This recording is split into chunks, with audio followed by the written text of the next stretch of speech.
안녕하십니까? 제 이야기를 들어주시는 여러분께 고개 숙여 인사부터 드립니다. 저는 벌써 인생을 60년 이상을 살아온 여자로 제 기구하고 고달픈 인생 이야기 한번 시원하게 털어보고 싶어 이 자리를 빌리게 되었습니다. 인생은 짧게 보면 비극, 길게 보면 희극이라더니 제 인생이 딱 그렇더군요. 항상 내일이 오지 않았으면 했는데 막상 60년을 살아보니 또 다른 모습이더이다. 제 이야기도 아마 똑같을 것 같습니다만 한자 한자 써내려가면서 제 울분과 제 상심, 제 상처까지 전부 내려놓으려고 하니 부디 끝까지 함께 해주시면 감사하겠습니다. 그럼 지금부터 저의 비극이자 지나보니 희극이었던 이야기를 시작해 보도록 하겠습니다. 저는 아주 가난한 시골 촌동네, 진짜로 이런데 사람이 살 수 있나 싶을 정도로 낙후된 촌동네에서 태어난 촌년입니다. 병원을 가려면 차를 타고 20분을 좁기 나가야만 했고 마을 사람들 모두 자급자족하는 생활을 하시던 분들이었습니다.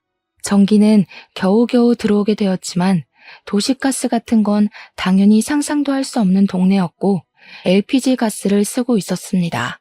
그나마 나중 들어 길이 닦여 차도 들어올 수 있으니 전기도 가스도 신식으로 변경이 되었지. 그 전에는 아궁이에 불 피워서 떼고 촛불에 의지하고 그랬습니다. 제가 살던 집만 해도 초가 지붕에 얹어진 그런 곳에서 10대를 보냈으니 말입니다. 요즘은 남아있는 집도 없어서 사진이나 민속박물관 같은 곳에서만 볼 수 있는 지푸라기 엮은 초가집.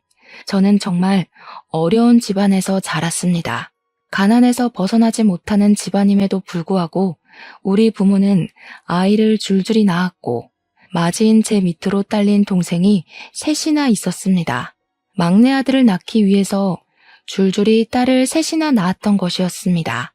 이름도 어찌나 성의 없이 지었는지 막순이, 순자, 끝순이, 그리고 막내 아들 정우, 이렇게 네 남매가 묵직하게 지냈었습니다.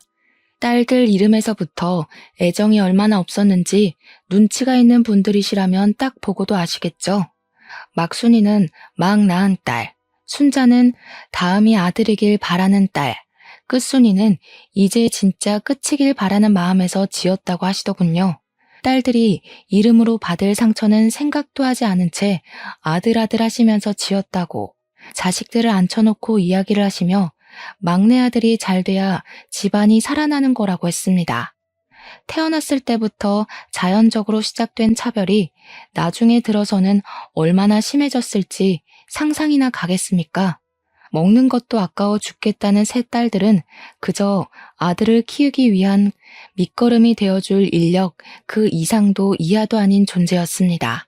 막내 아들이 태어나자마자 저희는 서툰 솜씨로 우는 아이를 달래야 했고 기저귀 하나를 갈지 못한다며 혼이 나야 했습니다. 그때 제 나이가 고작 5살밖에 되지 않았음에도 막내 동생을 보살펴야 한다는 어명을 받든 셈이죠. 저를 비롯한 동생들은 초등학교도 제대로 졸업하지 못한 채로 밭일을 나가야 했고 강원도 총구석답게 감자를 캐야 했습니다. 철이 되면 고사리를 캐기 위한 산을 뒤지고 더덕을 캐다가 삼이라도 발견하는 날에는 밭일에서 제외되고 저녁으로는 귀한 계란 프라이를 먹을 수 있었습니다. 평소에 막내 아들에게만 우리가 모은 쌈짓돈으로 산 고기 반찬을 주었고 저희들에게는 고기를 사면서 공짜로 얻어온 힘줄을 삶아주셨습니다. 얼마나 구차하게 살았는지 나열하자면 끝도 없고 그 어떤 불운한 사람과 비교해도 저를 이길 사람이 없을 거라 자부를 하죠. 그렇게 하루하루를 지친 몸을 이끌고 머리 닐 곳만 생기면 쏟아지는 잠을 이기지 못하고 잠들기를 몇 년. 제 나이가 18 꽃다운 나이가 되었을 때 저는 저보다 10살이나 많은 남자의 집으로 팔려가듯 시집을 가게 되었습니다. 그 당시 저희 시골은 정말 촌 중에서도 촌이라 20대 중반까지 결혼을 못하면 어딘가 하자 있는 놈이라는 취급을 받았었습니다. 다리를 전다거나 말을 제대로 하지 못한다거나 아니면 정신적으로 문제가 있는 남자들 빼고는 죄다 20살 초반에 결혼을 했거든요. 저는 꽤 먼 거리에 있는 타지까지 팔려가는 처지였고 남자 나이가 20대 후반이었으니 아무런 정보도 얻을 수 없어 얼마나 가슴을 졸였는지 모르겠습니다. 다짜고짜 부모님께서 이 남자랑 결혼을 해야 한다고 사진 한 장을 턱 내밀었을 때는 숨이 막히는 기분이 들었었죠. 저는 도망을 가고 싶은 생각을 했지만 실천하지는 못했습니다. 저에게 볼모로 딸린 여동생들이 있었으니까요. 제가 여기서 도망을 간다면 줄줄이 있는 동생들에게 그 자리가 주어질 테니 제가 희생하는 게 낫겠다는 생각이 있었습니다. 제 동생들이 저에게 도망을 가라고 했지만 저는 동생들에게 이 짐을 떠넘길 수 없다고 내가 갈 테니 너희들이라도 제대로 살아주라고 이야기를 했습니다. 그렇게 팔려가기 전날까지 동생들을 붙잡고 엉엉 울었고 눈이 퉁퉁 부어버린 저를 보며 부모는 저에게 얼굴 못나졌다며 화를 내셨죠. 결국 오지 않았으면 하는 그날이 찾아왔고 남편이 될 사람을 처음 봤을 때 저는 깜짝 놀랐습니다. 사지도 멀쩡하고 정신도 온전하고 말도 잘하고 듣는 것도 잘하는 정말 평범한 사람이었거든요. 이런 사람이 왜 나를 굳이 돈을 주고 사가나 하는 생각이 들어서 이상했습니다. 시댁 살림은 넉넉한 편이어서 우리 막내 아들 정우가 대학에 갈 수 있도록 공부도 시켜주고 등록금도 지원해 주겠다고 했습니다. 남편은 충청도가 고향인 사람이었고 서천에서 고기잡이를 하는 집 아들이었습니다. 어떻게 물어물어 이 시골에 있는 저를 점찍어 갔는지는 모르겠지만 아무것도 모르는 상태로 저는 시집을 가게 되었습니다. 막내는 워낙 집에서 귀한 대접을 받으니 그렇다 쳐도 둘째와 셋째가 참으로 걱정이 되었지만 타지로 나가는 건 처음인지라 제 처지 또한 무한히 걱정이 되었습니다. 아니나 다를까 처음 시집을 가서 합방을 하는데 남편이 힘을 영 쓰지 못하는 게 아니겠습니까? 이래서 28해를 지나고도 결혼을 못했구나 싶었습니다. 몇 번을 시도해도 합방은 잘 이루어지지 않았고 남편이 힘을 쓰지 못하니 당연히 아이가 생기지 않았죠. 그 시골 사람들에게 대를 잇는다는 것이 얼마나 중요한 일인지 아시는지요? 아이가 생기지 않는다는 이유로 저는 몰매를 맞는 대역죄인이 되어야 했습니다. 시모는 저에게 일도 제대로 하지 못하는 것이 아이까지 낳지 못한다고 아주 등신을 들여놨다고 화를 내셨습니다. 고기잡이 일이라도 도우라며 난생 처음 배를 탄 날에는 정말 아무것도 못하고 뱃머리에서 구역질만 정신없이 했습니다. 제가 배를 타본 적이 없어서 몰랐는데 뱃멀미가 엄청나게 심한 타입이었나 봅니다. 정말 머리가 어지러워 두 다리를 딛고 서 있을 수가 없을 정도로 심하게 멀미를 했습니다. 저는 제 뱃속의 장기까지 토하는 줄 알았습니다. 일을 못하고 배 구석에 앉아 계속 빌빌거리고 있자 시모는 저를 한 대 두 대 손을 올리기 시작했고 나중에는 손만 번쩍 들어도 벌벌 떨게 되는 수준이 되었습니다. 저는 자아를 잃어버린 사람처럼 시키는 일만 곧이곧대로 해야 하는 로봇이 되었습니다. 식사를 차리라고 하면 밥을 하느라 정신을 놓고 청소를 하라고 하면 청소를 하고 노예 같은 생활을 하다 도저히 견디지 못하겠다는 마음을 먹게 되었죠. 시집살이를 시켜도 너무 시키니까 시집을 온 지 2년째 되던 날 울면서 집으로 전화를 걸었습니다. 엄마, 나 정말 죽을 것 같아. 강원도로 다시 돌아가고 싶어요. 제발 이 집에서는 나는 지나가는 개보다 못한 취급을 받는다고요. 그러자 엄마는 저에게 화를 잔뜩 내면서 제가 지금 집으로 돌아오면 17살밖에 되지 않은 정우는 대학을 어떻게 가겠냐고 말했습니다. 시댁에서 매달 집으로 돈을 보내주어서 정우가 모자람 없이 공부도 하고 동생들도 배부르게 먹으며 살고 있다고 하더라고요. 제가 여기서 버텨야 그 돈이 계속 지급이 될 거고 정우도 대학을 번듯하게 나와야 나중에 집안을 위해 힘쓰지 않겠냐고 하더군요. 저는 너무나도 서운하고 눈물이 왈칵 쏟아졌습니다. 그 뒤로는 집에 전화하는 것도 기피하게 되었습니다. 전화를 해봐야 위로의 말을 듣기는커녕 제 처지를 실감하는 비수만 꽂혔으니까요. 간혹가다 동생들이 전화를 받을 때만 통화를 했는데 동생들이 하는 말이 막내가 벌써부터 사고만 치고 다니고 공부도 쥐뿔 못한다고 하더라고요. 그러면서 저에게 늘 배가 고프다고 매달 저희 시댁에서 보내주는 돈으로 막내 동생에게만 고기를 사준다고 서럽다고 하더라고요. 저에게는 동생들이 배부르게 먹고 있다고 했는데 그게 모두 거짓말이었던 겁니다. 생각보다 결혼 장사가 부모 욕심에 차지 않았는지 순자는 20살이 되자마자 공장에 취직을 하게 되었습니다. 정우에게 들어가는 돈이 많다며 돈을 벌어와야 한다고 난리를 쳐서 어쩔 수 없이 공장에 취직을 했다는 것이었습니다. 아직 나이가 되지 않아 공장에 들어갈 수 없는 끝순이는 여전히 남의 집 밭일을 도우면서 하루를 보내고 있다고 하더라고요. 정말 제 억장이 다 무너지는 듯 했습니다. 제 처지가 너무 한탄스럽다 이야기하고 싶어서 전화를 걸었지만 동생들의 삶도 만만치 않더군요.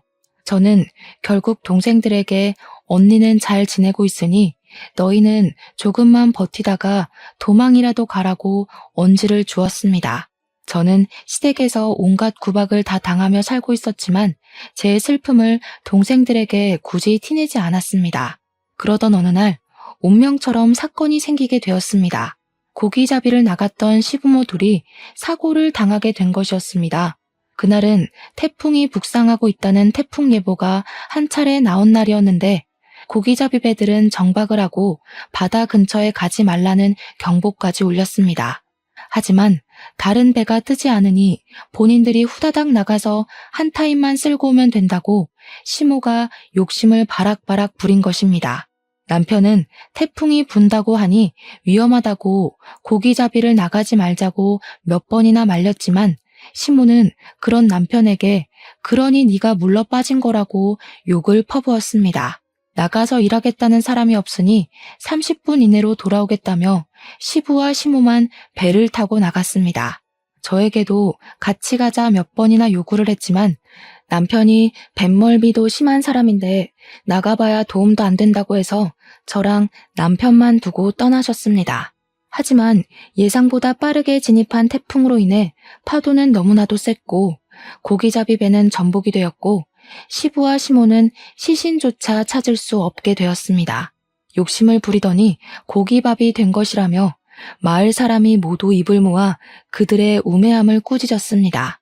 갑자기 일어난 사고에 저와 남편은 놀라서 입을 다물 수가 없었고 시신 없는 장례를 치러야 했지만 솔직히 저는 속으로 너무 기뻤습니다.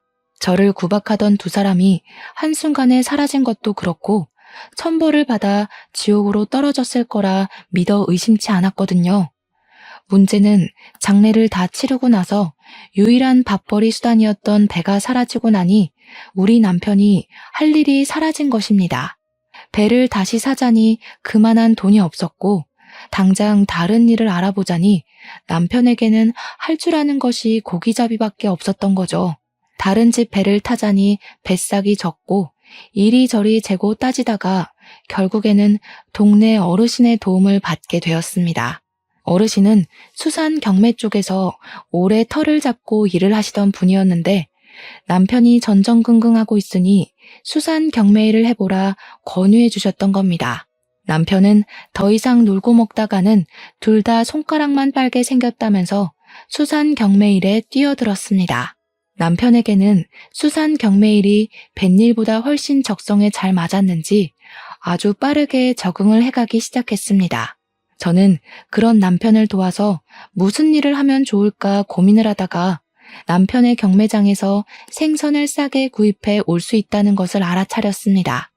그러고는 수산 경매장 옆에 있는 시장에서 생선을 싸게 떼와 팔기 시작했습니다. 처음에는 생선 눈깔이 정말 죽기보다 싫었는데 적응해 가니까 점점 괜찮아지더라고요. 그렇게 둘이 살기 시작하면서 서로 의지하게 되고 대화도 많이 늘게 되었습니다.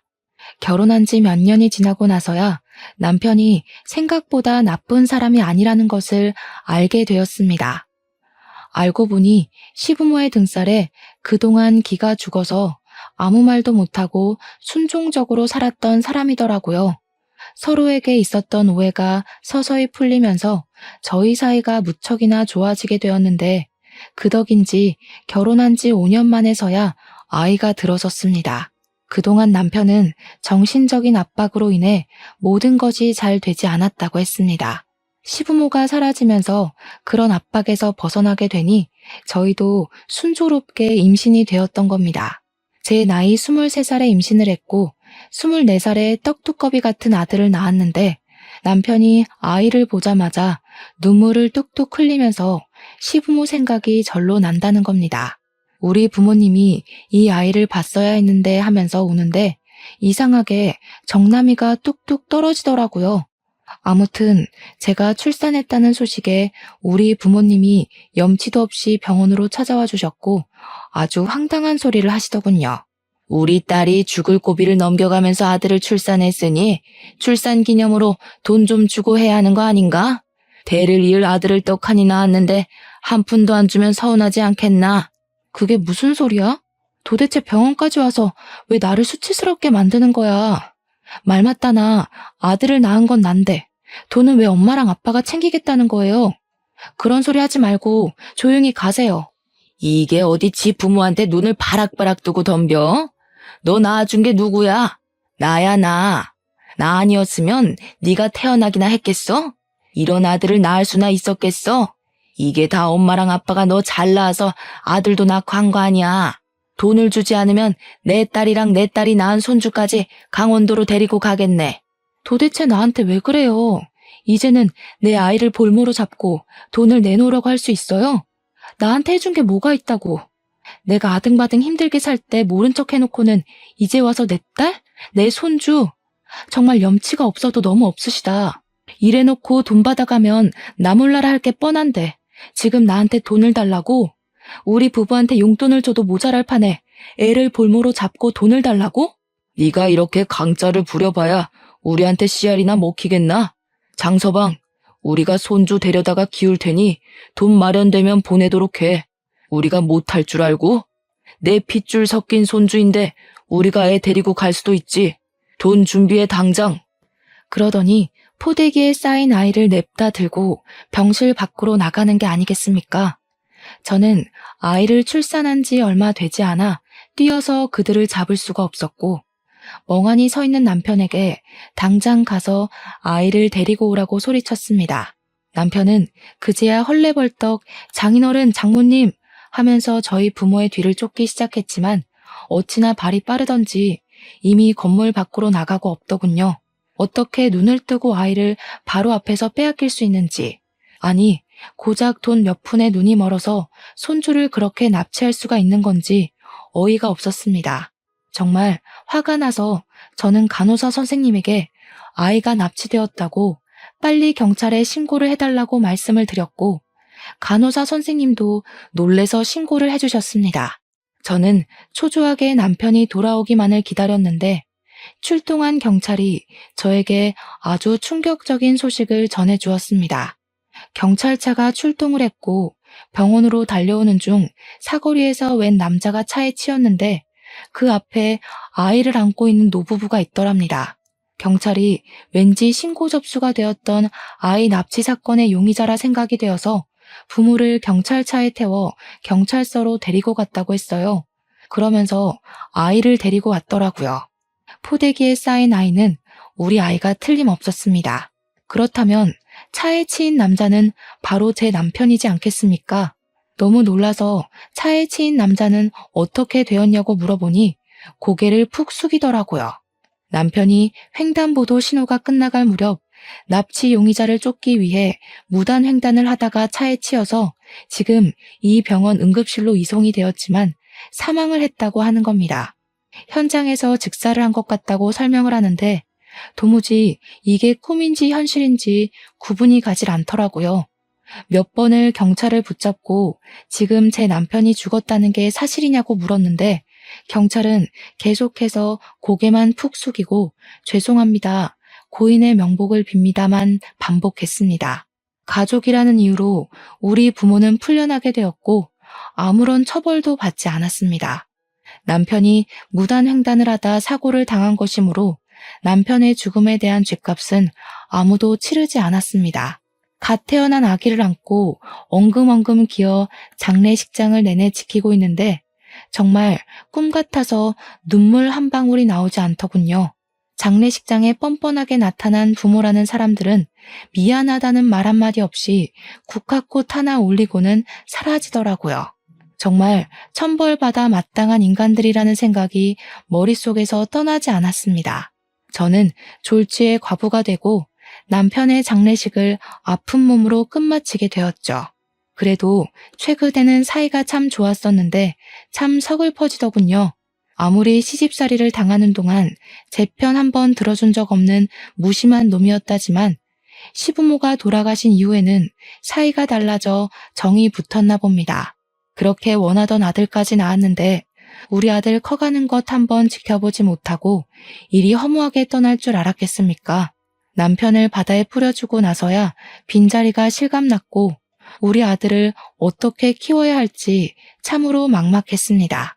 서러운 와중에 우리 부모가 다시 나타나서는 애까지 데리고 어디 가서 뭐 해 먹고 살 거냐며 본가로 들어오라고 막무가내로 굴었습니다. 저는 아무런 힘이 남아있지 않은 상태였기에 그대로 끌려서 강원도에 틀어박히게 되었죠. 본가에 가서 딱 3일간 죽은 사람처럼 지내고 있으니 저에게 사태질을 하며 정신 차리라고 돈을 벌어오라고 화를 냈습니다. 갓난아기를 업어 키우기도 모자란 시간에 돈을 벌어오라고 하루 종일 난리를 쳐대니 매일매일 지옥이 따로 없었습니다. 제가 서천에서 지내는 동안 둘째와 셋째마저 팔려가듯 시집을 가게 되었더라고요. 그들에게서 받은 돈으로 막내 아들 정호의 뒷바라지를 하고 있었는데 이놈이 대가리도 나쁜지 대학 시험에서 낙방을 하고 있었습니다. 재수를 한다, 삼수를 한다 하며 집안에 있던 돈은 다 털어가더니 결국에는 계속된 실패에 술독에 빠져 살고 있더라고요. 우리 부모는 그때에도 정신을 차리지 못하고 술을 퍼먹는 아들의 술값을 대주고 있었습니다. 저는 결국 이 집안의 생계를 책임져야만 했고 우리 아들에게 먹일 분유값이 필요했기에 매일같이 밭일을 나가 하루 일당을 벌어오게 되었습니다. 아기가 차라리 조금만 더 컸어도 공장에 취직이라도 할 텐데 아직 너무 아기라 떼어놓고 10시간씩 일을 하는 건 무리였습니다. 그렇게 악착같이 버텨가며 1년을 보내고 우리 아들이 돌이 되었을 무렵 정우는 4번째 대학 입학시험에서 낙방을 했습니다. 그러자 그렇게 믿어 의심치 않던 우리 부모도 정우에게 막말을 쏟아부으며 탓을 하더라고요. 에라이 돌대가리야. 여태까지 너 공부시킨다고 쏟아부은 돈이 얼마인 줄 알아? 그 돈이었으면 우리 아파트 샀다. 다 썩어 빠진 집에 살면서 네 뒷바라지를 그렇게 했으면 떡하니 대학 붙어서 의사가 되어야지. 허구한 날 술만 처먹고 공부는 하지도 않고. 그래서 어떻게 의사가 돼서 우리를 호강시켜줄 셈이냐? 그 말에 동생은 엄청나게 화를 내며 집안을 뒤집어 엎기 시작했습니다. 정말 고래고래 소리를 지르며 집안 집기를 다 던지는 바람에 우리 아기가 깨서 엉엉 울기 시작했죠. 내가 언제 의사가 되겠다고 했어? 그게 다 엄마 아빠 욕심이었지. 나는 그냥 대충 살다 대충 죽으려고 했다고. 그리고 술값 대준 게 언젠데? 언제는 나보고 스트레스 풀 겸 술이나 마시라더니 왜 이제 와서 딴소리야? 내가 언제 의사 한다고 했어? 그리고 애새끼는 왜 이렇게 울어대는 거야? 정신사납게. 이딴 집구석에서 공부를 하라고? 퍽이나 되겠다. 우리 아이가 엉엉 우니 부모도 정우도 애 때문에 정신사납다며 화를 냈고 저는 그 밤늦은 시간에 아이를 업고 밖으로 나왔습니다. 애를 달래서 잠이 들면 다시 집으로 조용히 들어가 몸을 뉘어야겠다 생각하며 애를 업고 동네를 한 바퀴 두 바퀴 돌기 시작했죠.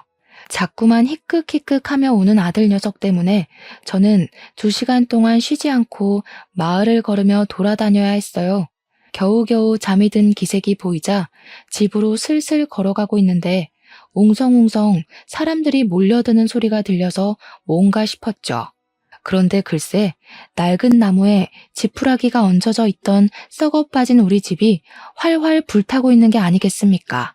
저는 너무 놀라서 아이를 업고 있다는 것도 까먹고 다리에 힘이 풀려 그 자리에 주저앉고 말았습니다. 총구석에서도 아주 구석진 곳에 덜렁 있던 집이라 다른 집에는 피해가 가지 않았지만 그만큼 소방차가 들어오는데 시간이 오래 걸렸습니다. 겨우겨우 불을 끄고 소방관들이 들어가서 사상자가 있나 살피고 있는데 글쎄 불에 탄 시신 3구가 나왔다는 겁니다. 불에 새카맣게 타버려서 신원 확인을 하려면 오래 걸릴 것 같다고 하는데 제가 우리 부모와 막내 동생 같다는 이야기를 했습니다. 그러자 주변에서도 너도 나도 증언이 이어지기 시작했습니다. 다 깨부수는 소리가 났다. 너 죽고 나 죽자 하는 소리를 들었다. 하도 시끄러워서 찾아오니 불이 났더라. 원래 저 집 아들이 술 먹으면 개가 되는데 오늘 저녁쯤에 술병 4-5개 들고 집에 가는 걸 봤다. 지 부모 맨날 죽이겠다고 협박도 했잖아 하는 증언들이요. 늦은 밤이라 조용한 산골 마을에 모든 소리가 울려 퍼졌나 보더라고요. 저는 참고인 자격으로 경찰서에 가서 조사를 받게 되었습니다.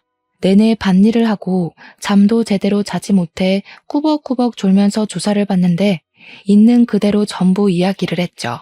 동생이랑 부모가 다투는 소리에 애가 깨는 바람에 어쩔 수 없이 다시 재우려고 밖으로 나왔다고요. 처음에는 제가 나가고 얼마 있지 않아 사고가 나서 그런지 저도 용의자로 올라갔었는데 제가 애를 안고 마을을 내내 돌았고 딱히 협의점을 찾을 수 없는지 풀어주더라고요. 저는 모든 게 까맣게 타버린 집으로 돌아가 아무것도 건지지 못하고 오갈 곳 없는 신세가 되었습니다. 그러던 도중 남편이랑 저랑 살던 전셋집이 생각이 났습니다.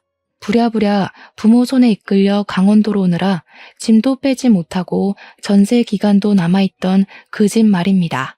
전셋집에 찾아갔더니 다행히도 집주인분께서 다음 달에 전세가 만료된다고 하시면서 재계약을 할 거냐고 저에게 물어보시더라고요. 세간 살림에도 먼지가 쌓여있긴 했지만 그럭저럭 다들 쓸만한 수준이었습니다. 하지만 남편이 죽고 난 빈자리가 꽤 크게 느껴졌기에 그 집에서 아들과 둘이 산다는 것은 마음이 편치 않더라고요. 전세를 연장하지 않기로 했고 저는 그 돈으로 아들과 둘이 살만한 적당한 집을 구할 수 있었습니다. 은행에 가서 이것저것 정리하고 이사 준비를 다 한 뒤 아들과 새 집에 들어가서 어떻게 살아야 하나, 뭘 해야 하나 막막해하던 순간 모르는 번호로 전화가 걸려오더군요. 우리 부모의 사망보험금을 수령하라는 전화였습니다. 수익자가 막내 동생 이름으로 되어 있었는데 막내 동생까지 같이 하늘로 가버렸으니 남은 가족이 수령을 해야 한다는 이야기를 들었습니다. 저는 시집간 2 동생들과도 겨우겨우 연락이 닿았고 부모님의 사망보험금을 수령해서 동생들과 정확히 3등분으로 나눴습니다. 그렇게 나누고 나니 수중에 3천만 원 정도 되는 거액이 생기더라고요. 처음부터 끝까지 도움이 안 된 부모였지만 죽고 나서 돈이라도 챙겨주니 감사하더군요. 동생들과 돈을 나누며 우리 부모는 천벌 받은 거라고 아들이랑 같이 하늘나라에 가서 오순도순 살라며 낄낄거리고 헤어졌습니다. 그렇게 예상하지 못했던 보험금을 수령하고 나니 우리 남편의 사망보험금은 없었나? 하는 생각이 들어서 이리저리 보험회사를 돌며 알아보게 되었습니다. 그런데 글쎄 우리 남편의 사망보험금은 물론이거니와 시부모의 사망보험금에 배에 들어있던 보험까지 있었던 게 아니겠습니까? 저는 순식간에 목돈이 생겨버렸고 아들을 키우는데 부족함이 없는 재산이 생기게 되었습니다. 저를 괴롭히던 모든 것들에게서 불을 얻게 되고 이게 꿈인지 생시인지 통장에 찍힌 돈을 보면서 눈만 껌뻑거렸습니다. 저는 이 돈을 허튼 데 쓰지 않고 아들을 위해서 쓰기로 결심을 했습니다. 그 뒤로 저는 서천에 완전히 자리를 잡고는 할 줄 아는 일이 생선 손질을 해서 파는 일이었기에 그 일에 집중을 하며 살았습니다. 그런데 이상하게 수산시장에서 같이 생선을 파는 상인들이 저를 하나둘 피하는 듯한 느낌이 들었습니다. 처음에는 제가 다시 돌아와 자리를 잡기 전이라 경쟁 상대로 봐서 그런가 보다 하고 넘겼는데 시간이 지날수록 따돌림이 심해지는 것 같았습니다. 알고 보니 상인들 사이에서 제 팔자가 드세도 너무나도 드센 여자라고 소문이 퍼지기 시작해서 저를 피해 다녔다는 걸 알게 되었습니다. 저 여자 말이야. 생긴 건 조용조용하게 생겨서 팔자가 드세도 굉장하게 드세다면서 시부모도 죽고 남편도 사고로 가버리고 거기다가 지 부모의 동생까지 불타 죽었다던데? 그러니까 말이야. 시부모는 물에 빠져 죽고 남편은 교통사고로 죽어 지 부모는 불타 죽어. 아주 삼박자 제대로지 뭐야? 저렇게 기구하고 드센 팔자랑은 가까이 가면 기빨려서 안 되는 거 알지? 또 어찌 알아? 우리까지 큰일 날지. 그런 이야기가 돌고 돌아 결국에는 제 귀에까지 들어오게 된 것이었습니다. 저는 제 아들을 데리고 생선 장사를 하고 있었는데 우리 아들이 그 말을 들을까 무섭기도 하고 화도 나고 했습니다. 결국에는 저를 앞에 두고서 속닥속닥 들리게 말을 하는 상인들에게 버럭 화를 냈습니다. 나에 대한 뒷말을 왜 그렇게들 하고 다니는 겁니까? 누가 들으면 제가 물에 빠뜨리고 사고 내고 불 지른 줄 알겠소. 저는 그때부터 아들을 지켜내겠다는 엄마의 마음으로 상인들을 피하지 않고 맞서 싸우기 시작했습니다. 그들은 무리지어 다녔고 저는 혼자 싸워야 했기에 자연스럽게 저는 수산시장에 고립된 여자가 되어버렸습니다. 저에게 손가락질을 하며 저렇게 기가 세니 주위에 나만 아는 사람이 없다고 하더라고요. 무슨 소리까지 들었는지 아십니까? 다들 그렇게 죽었으니 이제 하나 남은 자기 아들은 목매고 죽겠네 하더라고요.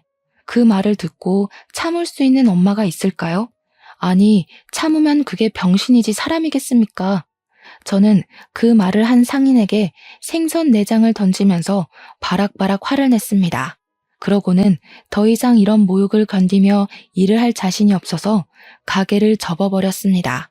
그 뒤로는 서천 어디를 가도 저를 손가락질한다는 듯한 기분이 들어서 아들을 데리고 머나먼 부산으로 이사를 오게 되었습니다. 그렇게 부산에 정착을 하고 20년이 넘는 세월을 보냈고 아들은 당당하게 부산에 있는 회사에 취업까지 하게 되었습니다. 저는 부산에서 작은 국밥집을 차려서 장사를 하고 있었습니다.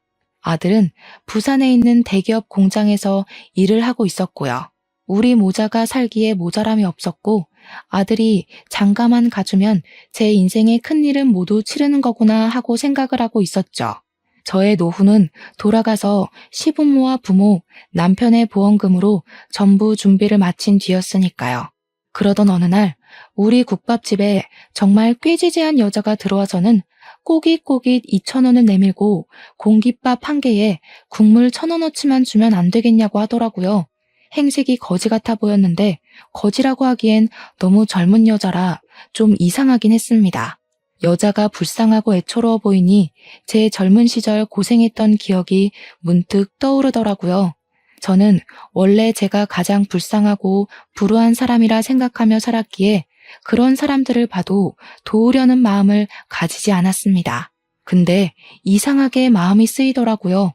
그래서 일단 아가씨 이리 와서 좀 앉아봐. 밥 줄게 하고는 고봉밥을 떠서 국밥 한 그릇을 말아주었습니다. 고맙습니다 하고 작게 말을 하더니 허겁지겁 먹기 시작하는데 잘 먹어도 너무 잘 먹더라고요. 일주일을 굶어도 저렇게는 안 먹겠다 싶을 정도로 말이죠. 저는 아가씨에게 배고프면 밥 더 줄 테니까 천천히 먹으라고 했습니다. 그러니 제 눈치를 힐끗 보면서 천천히 밥을 먹기 시작하는데 어딘가에 쫓기는 사람처럼 보여 마음이 아팠습니다. 밥을 다 먹고 나더니 2,000원을 내밀면서 잘 먹었습니다 하더라고요. 그런데 다 구겨진 그 2,000원이 전 재산으로 보였는데 제가 어떻게 그 돈을 받을 수가 있겠습니까?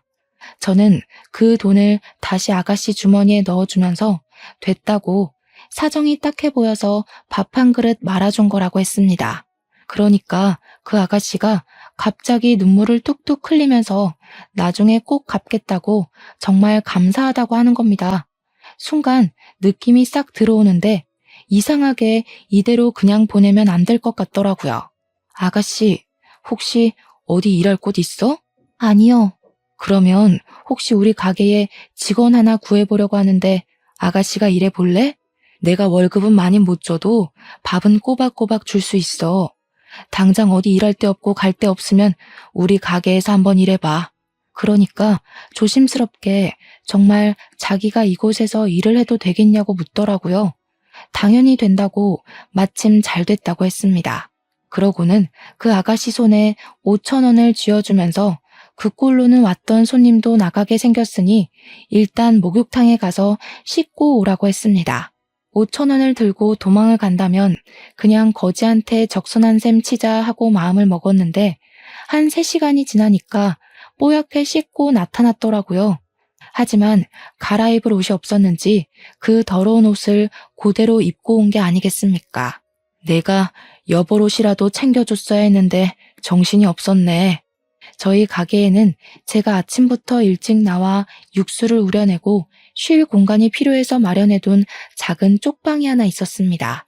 거기에 옷까지 몇 벌을 두고 땀이 나면 갈아입고 했었는데 그 옷이 생각이 나서 아가씨에게 하나 건네주었죠. 제가 입던 옷이라 조금 촌스럽긴 했어도 워낙 곱게 생긴 아가씨라 그런지 그럭저럭 잘 어울리더라고요.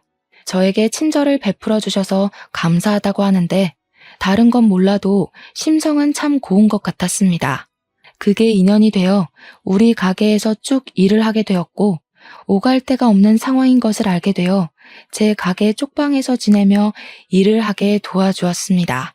그렇게 한 3개월을 같이 손발을 맞춰보니 일도 잘하고 손도 야무지고 눈치도 빠르더라고요. 근데 아가씨는 부모는 어디 가고 혼자 그 꼴로 돌아다니게 된 거야? 태어났을 때부터 어머니는 안 계셨고요. 아버지와 둘이 살았는데 아버지께서 사업에 실패하시고 도박 중독자가 되셨어요. 도박 자금이 부족해지자 결국에는 사채를 빌려다가 쓰셨고 사채업자를 피해서 혼자 도망을 치게 되었어요. 제가 집에 있었는데 저를 납치해서 술집에 팔아버리겠다, 장기를 팔아버리겠다 하는 이야기를 듣게 되었거든요. 아이고, 고생 많았네. 그러면 사채업자는 따돌린 거야? 납치를 당했었는데 죽기 살기로 달리는 차에서 뛰어내려서 밤이고 낮이고 노숙을 하며 여기까지 도망쳐오게 됐어요. 제 고향이 원래 경주였거든요. 일단은 여기까지 숨어들었으니 못 찾을 것 같긴 해요. 그 사정을 전부 듣는데 우리 부모 생각이 나면서 속이 터지더라고요. 저는 어떻게든 아가씨에게 도움을 주고 싶어서 우리 국밥집 단골 변호사한테 물어보니까 그런 빚은 상속을 포기하면 된다고 하더라고요. 원래 부모의 빚을 자식이 갚을 의무가 없다고 하길래 저희는 당당하게 나가기로 했습니다. 며칠의 시간이 더 흐르고 우리 아들이 평일에 연차를 냈다고 하면서 배가 고프다며 국밥집에 찾아왔다가 일을 하는 아가씨를 보고 한눈에 반하게 된 것입니다. 이놈의 자식이 제가 도와주라 할 때는 피곤해서 못하겠다고 한 번을 안 오더니만 퇴근하면 와서 설거지를 돕질 않나, 스스로 나서서 바닥 청소를 하질 않나, 아주 계산대 앞에 서서 아가씨가 일하는 걸 빤히 지켜보고 있더라고요. 제가 봤을 때는 아주 생쇼였죠.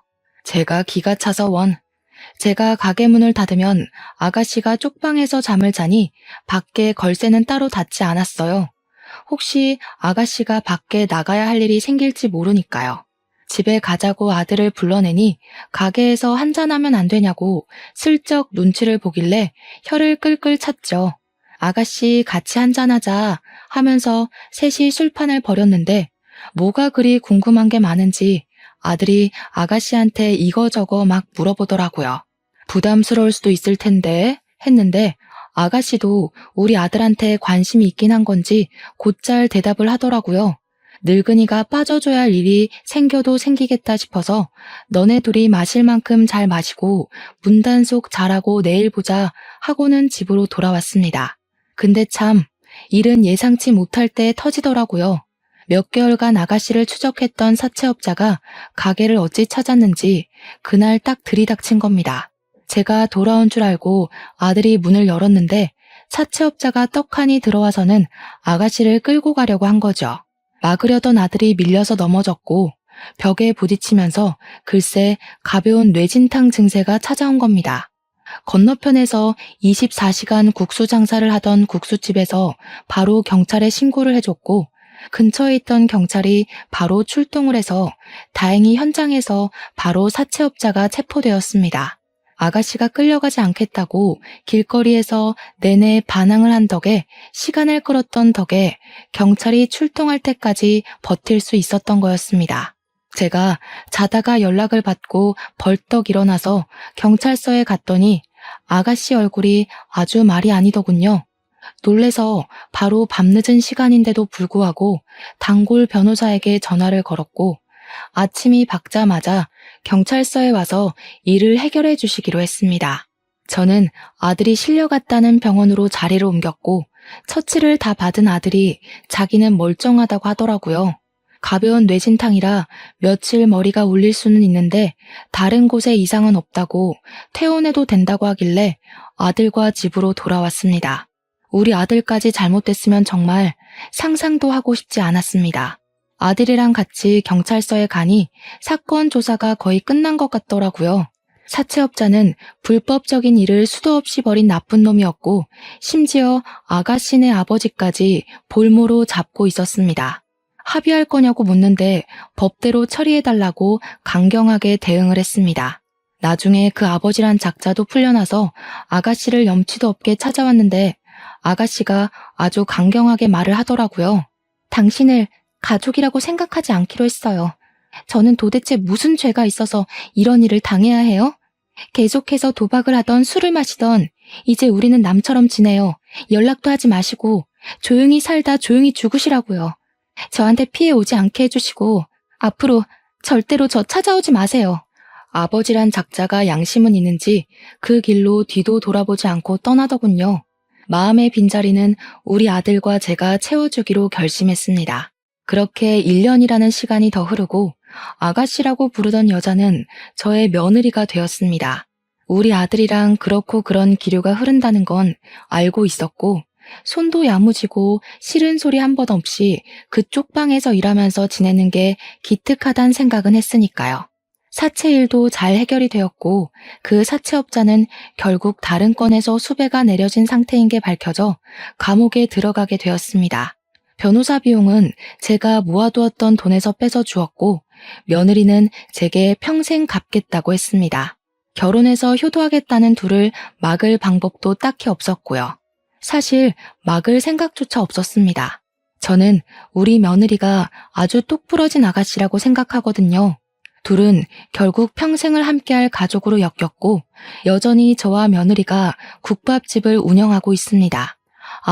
결혼하고 얼마 지나지 않아서 사돈 어른이 급성 알코올 중독으로 사망했다는 소식이 들려왔습니다.